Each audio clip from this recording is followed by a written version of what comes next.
Որևէ մտահոգություն չկա, որ Իսրայել-Իրան հակամարտությունը կարող է որևէ ազդեցություն ունենալ Հայաստան-Ադրբեջան հարաբերությունների վրա, քանի որ կան կոնկրետ գործընթացներ, որ այս պահին շարունակվում են, վստահեցնում է ազգային ժողովի նախագահը։ Ալեն Սիմոնյանը նշել է, որ հակամարտության մեկնարկի առաջին իսկ րոպեներից գնահատվել են բոլոր ռիսկերը։ Ոչ միայն Ադրբեջանի սպասվող, այլ նաև հետագա հնարավոր զարգացումները հենց Իրանի ներսում, մեր սահմանների վրա պետք է ասեմ, որ այս պայդրության որևիցե հոսք ընդեղից չկա, մեր սահմանը որևիցե բան չի արձանագրել։ Մեկ ռիսկը այն է, որ կարող է այդ պատերազմը շատ երկար տևել եւ այլ բնույթի վերածվել, ինչպես նաև այլ երկրների ներառվածությունը մեզ ստաբիլ հարևան է պետք եւ ինչ որ տեղի է ունենում մեր համար անընդունելի։ Կոնֆլիկտի ֆոնին այսպես կոչված Զանգեզուրի միջանցքի շուրջ զարգացումների մասին Սիմոնյանը խորհուրդ է տվել մոռանալ։ Մոռացեք Զանգեզուրի միջանցքը, լինելու են ճանապարհներ, դրա մասին խոսել ենք, դրա որակումները, դրա իրավական ձևակերպումները բազմիցս տրվել են։ Հայկական կողմը ասում է, որ այո, Հայաստանի Հանրապետությունով կարող են անցնել տրանսպորտային միջոցներ Հայաստանի Հանրապետության ինքնիշխանության, իրավազորության ներքո եւ դրա հետ կապված ներկայացվել է խաղաղության խաչմերուկ ծրագիրը, խաղաղության խաչմերուկ ծրագիրը քննարկվում է տարածաշրջանի բոլոր երկրների հետ եւ ոչ միայն տարածաշրջանի բոլոր երկրների հետ եւ Հայաստանի Հանրապետությունը այո պատրաստ է բոլոր երկրների հետ, ինչպես Իրանի հետ եւ Վրաստանի հետ ունենք բաց սահմաններ մեր իրավազորության եւ օրենքների հիման վրա դա անել որևիցե նոր բան մի փնտրեք։ Տարածաշրջանում հակամարտության հետևանքով ստեղծված իրավիճակում Հայաստանի կառավարության խաղաղության խաչմերուկ ծրագիրը ըստ Սիմոնյանի առավել արդիական է։ Համացանցում կա, հա, տեսնում եք քարտեզը, որտեղով են ինքնաթիռներ թռնում եւ ակնհայտ է, որ Հայաստանի եւ մեր տարածաշրջանը այս պայդրությամբ հաստատի օդային միջանցքի է վերածվել քաղաքացիական ինքնաթիռների համար, այո, իհարկե արդիական է եւ ինքը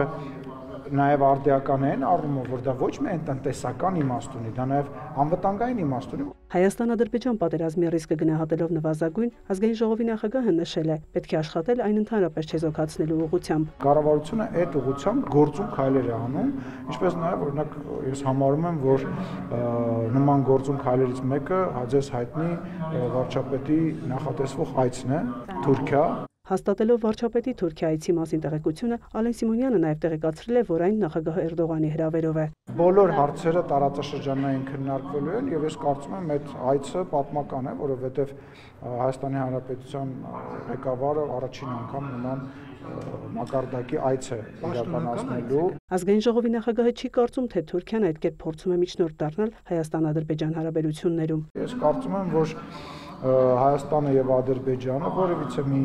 երկրի, նույնիսկ ոչ տարածաշրջանային երկրի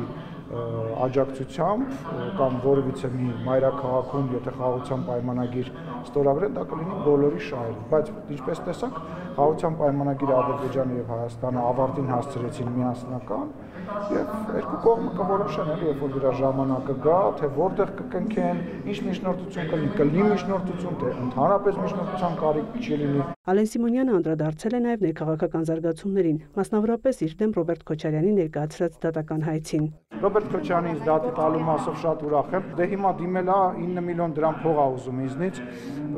Վստահ եմ, որ այդ $200 միլիոն այդ 9 միլիոնը ճիշտ է բան չի փոխել։ Չեմ կարծում, որ նախ ինքը այդ դատը հաղթելու է։ Նոր կաթողիկ գործընտրելու համար համակարգող խումբ ստեղծելու վարչապետի առաջարկին ազգային ժողովի նախագահը արձագանքել է։ Եկեղեցին ունի հատուկ կարգավիճակ եւ Հայաստանի Հանրապետությունը բնական է պետքա իմ նաեւ կարծիքով իր դերակատարում ունենա։ Մենք միշտ մշտապես խոսացել ենք, որ այդ կառույցի հետ կապված բազմաթիվ խնդիրներ կան։ Այդ կառույցը հիմնված է հարգանքի վրա, այդ կառույցը հիմնված է հավատի վրա։ Առնվազն պետք է Հայաստանի Հանրապետությունը, հայ ժողովուրդը ունենա նոր կաթողիկոս, ինչ որ չափանիշներին համապատասխանող։ Ալեն Սիմոնյանը նաև տեղեկացրել է, որ քաղաքացիական պայմանագիր կուսակցության վարչության առաջիկա ընտրություններում առաջադրվել է, բայց վարչության նախագահի պաշտոնին չի հավակնում։ Մայա Խաչատրյան, լուրեր։